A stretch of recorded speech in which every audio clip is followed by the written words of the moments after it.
Today, Splatoon 3 came out, so I thought it'd be quite fun to take some of the characters, add them to our multiverse that we've got, and have a little bit of fun with that. Welcome to the Splatoonverse.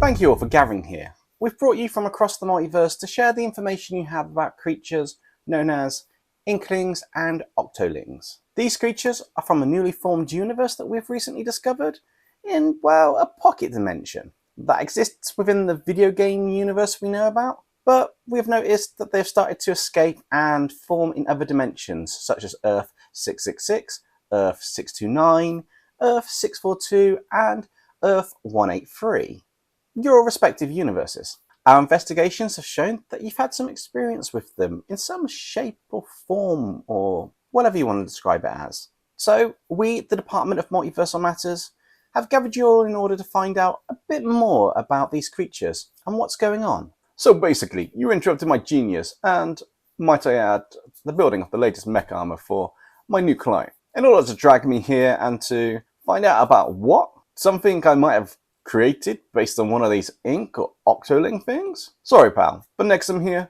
has a deadline to meet, and fascinating as this might be, I'm out of here. Hey, Erronfold, what about you? You coming with me? I didn't expect to see you here, but I've got better things to do, and I'm sure you have too. Just hold on a wee minute there, Nexum. It sounds like there might be some new beasties for good old Erronfold to hunt down, and I'd like to know a little bit more. Plus, you know how much I can't resist telling tales about my encounters with some of the most fearsome and dangerous beasties to ever roam the lands in my dimension, or any other. So yourself, but I'm out of here. Hey, what gives? I know this thing's not broken or on the fritz this time. Why can't I jump dimension? Sorry about that, Nexum. Being the Department of Multiversal Matters, we have a dimension dampening field set up throughout the building and organisation. No one in, no one out without our say-so. Ever since that Ben... Don't you dare say it. If you say Benny Sharp, I'm gonna lose it. All I've heard since I've met the guy is his name popping up here, there, everywhere. It's like a bad rash that won't go away. Well, I was going to say Ben 10, or rather the Ben 10 from Earth 666. Kind of broke loose in here a little while back and trashed the place, causing havoc. Ah, right. My bad. Well, seeing as I'm stuck here now, I might as well stay for this. Well, I don't mind if you stay. You're not that bad looking, and I'm sure we can think of something to keep you entertained. I do have a few ideas. Well, hello there. I didn't catch your name, but you're not too bad looking yourself. Miss... Demonica Darkstorm, and I see you like how I look. Just to be clear, I am a demon. Hope that doesn't bother you. A demon? I think I could work with that. Alright, enough of that, you two. Let's get down to business. We'll start with our first encounter on Earth 629. Can you start us off with your experience with this strange ink or octoling creature, whichever one it was? I think it was that strange dinosaur that kind of had octopus features on it. Firstly, let me introduce myself. To those of you who I haven't met before, I'm Deano Dinoclaw, an expert in all things dinosaur related across the multiverse. I have worked with the Department of Multiversal Matters on various occasions, but this is the first time I've been called in to discuss anything like this. Anyway, as mentioned, I did have an encounter with a unique and marvellous creature that resembled a triceratops, but had a strange tentacle-like feature to its body. I must confess, this is the first and only time I have seen something like this. It was clear that this creature was not from the regular species, and I assumed it could be some mutation or unknown cousin to the triceratops. The suckers were on the top of the tentacles. This creature also had what looked like an ink or fluid within its horns and headplate, looking rather colourful and intriguing. However, I witnessed a large apex predator try to attack and eat the creature. What I saw had me perplexed and in awe at the wondrous abilities of this dinosaur. When it was hit by the attacks of this predator, the dinosaur in question, I guess it can be called an octotops, given the new information from earlier, for lack of a more appropriate word. The body just squished and reformed, almost as if the octotops had no bones. It was completely unharmed, and as for when it was bitten, this dinosaur's skin just became malleable, and the bite had little to no effect at all. A truly marvellous member of its species. It was a truly awe-inspiring sight. In retaliation to these attacks, the octotops had a rather unique attack that I had not seen from any dinosaur creature in my travels across the multiverse. The horns were able to shoot out an ink-like substance, and that's the best way I can describe this attack feature. Well, I think the word is the ink splattered, the attacking predator, it drove it away. Shortly after, I lost track of the octotops. I would have liked to have studied it further, perhaps within its natural habitat. Ah, lad, I would have slayed the beastie. Sounds like it would have been a fun fight. And old Erronfold here could have let loose and warmed up me old bones. A nice little workout. Is that all you seem to think about? You seem like a barbaric. Hey, Deano Dinoclaw was it? No need to be like that, Erronfold. He's a beast hunter in his dimension. How about having an open mind? Maybe one day you might need him to survive an encounter with one of those dinosaurs you're so excited about.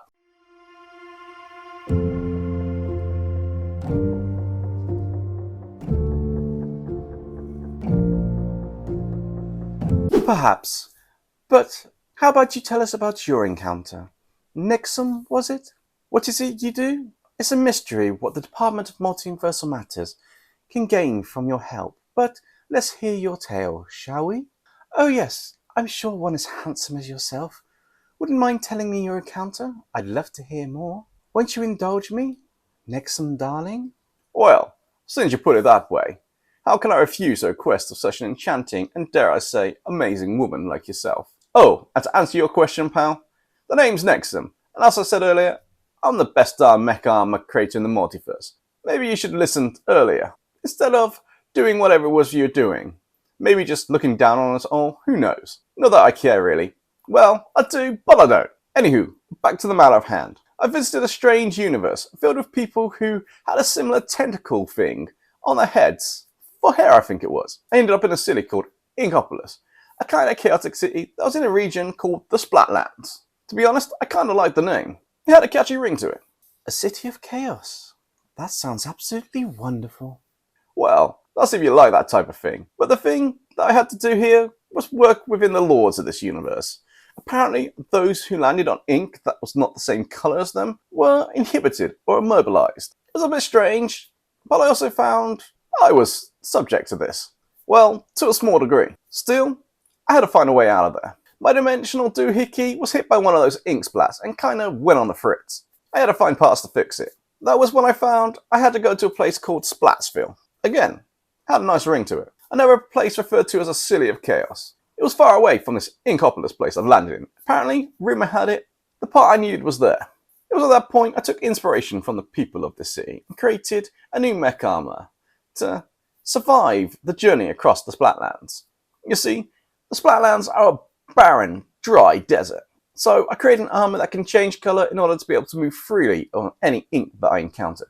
Obviously, I wanted it to look cool, and I have to say I outdid myself, adding a tentacle design to the armour and a weapon that could shoot multiple coloured ink, just in case I encountered anything on my journey. It's best to be prepared, you know. This was a rather interesting place, but there's not much else to tell. Though it was one of my more ingenious armours, and the design was rather fun to use. Anyway, that's all I have to say on the matter. I'm not sure it's any help. It was a fun adventure though. Only a shame Erronfold wasn't with me on this one. Although we've all had an interaction, I'm sure he has a tale to tell, and I have a feeling it's going to be far more exciting than mine. Yours was delightful, Nexum dear. I must visit the cities of chaos sometime. Maybe I can join the Department of Multiversal Matters if they visit that dimension. Perhaps you were in the central dimension for these beings?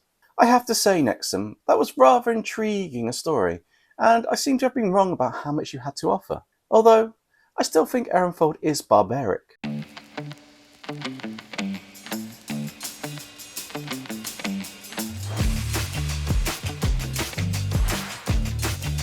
That's enough of that.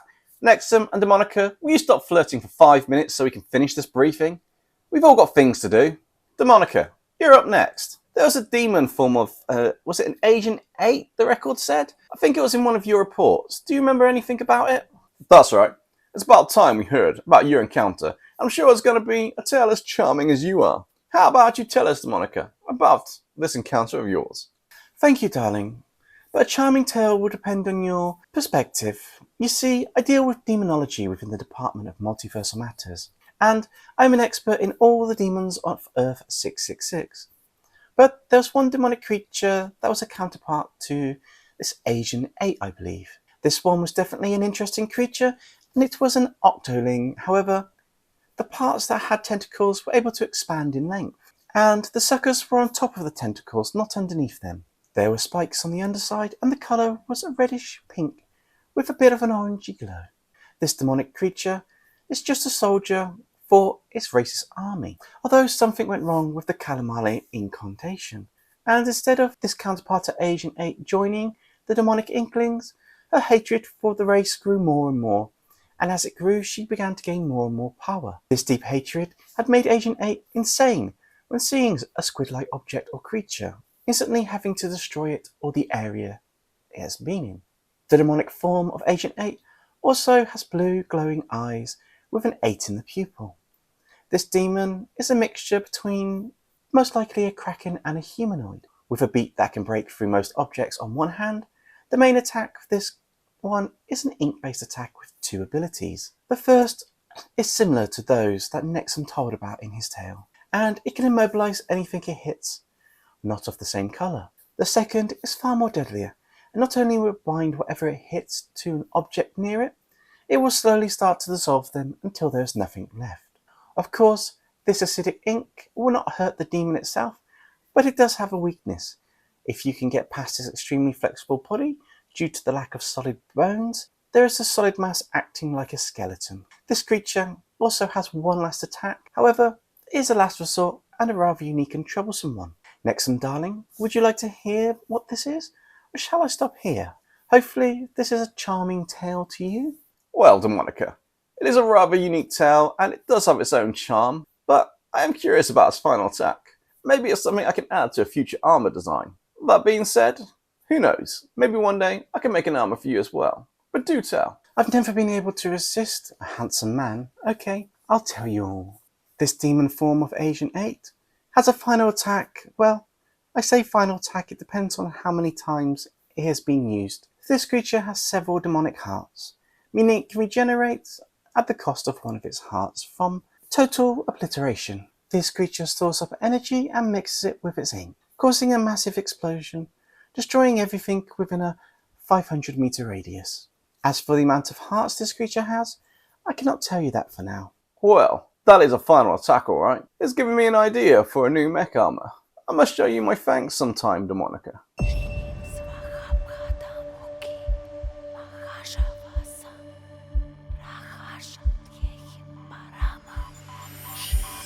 Well, I guess it's time for my turn. And good old Erronfold has a tale for you all. Let me speak to you about a beast of the sea.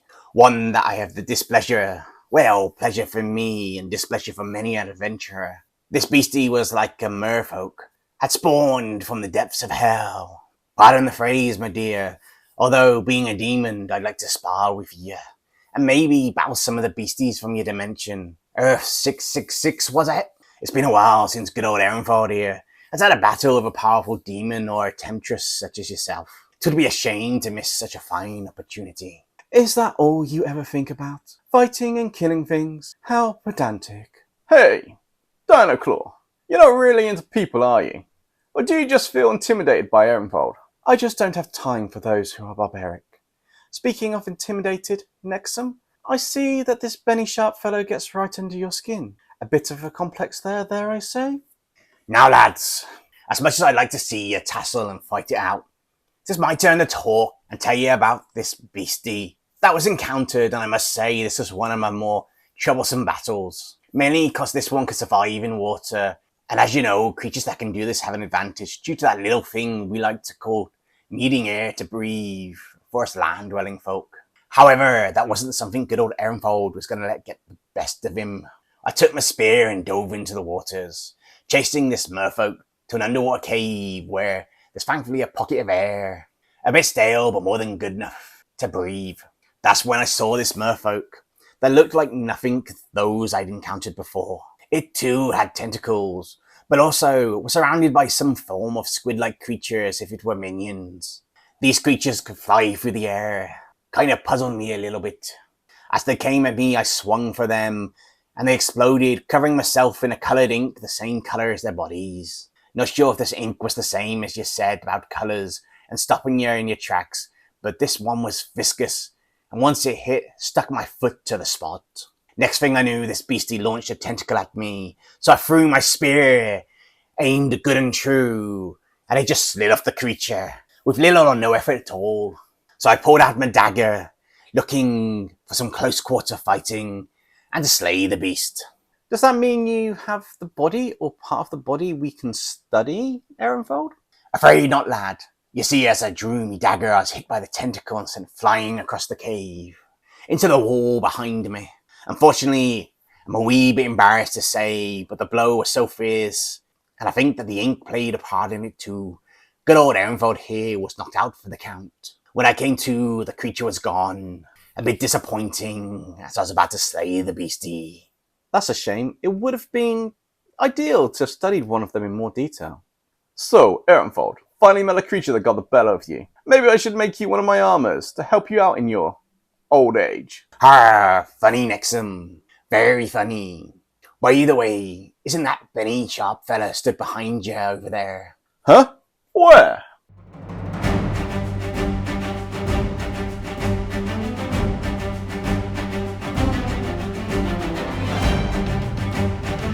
So what do you guys think? Thought this was quite a fun episode, bringing all my narrators together and doing a Into the Splatoonverse episode. It's a bit of a variety episode. We've got our dinosaurs for Deano Dinoclaw, mech armor for Nexum, demon for Demonica Darkstorm, and a nice little sea-type creature-y folk version for good old Erronfold Banesworth. Let me know which one's your favourite design if you have one in the comments below. That's it for today's episode. I hope you guys enjoyed it. See you all in Monday's episode. Stay safe, everybody. I'll catch you next time.